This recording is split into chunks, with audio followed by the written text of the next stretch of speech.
कहानी जिसका नाम है ये इश्क। ये बहुत ही प्यारी कहानी है। एक तीखी सी नोक-झोंक और शरारती कहानी समझ लीजिए।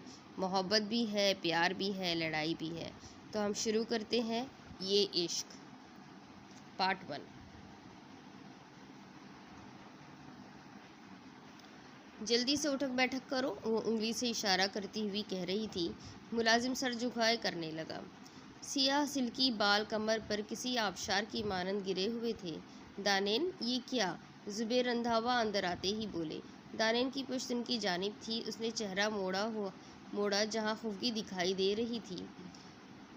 महताब जैसा रोशन चेहरा, सुरमई बड़ी बड़ी आंखें, पंखड़ी जैसे गुलाबी लब आपस में मबसूत थे। वो 5.5 फुट की स्लिम सी लड़की उन्हें देखकर वापस से चेहरा मोड़ गई।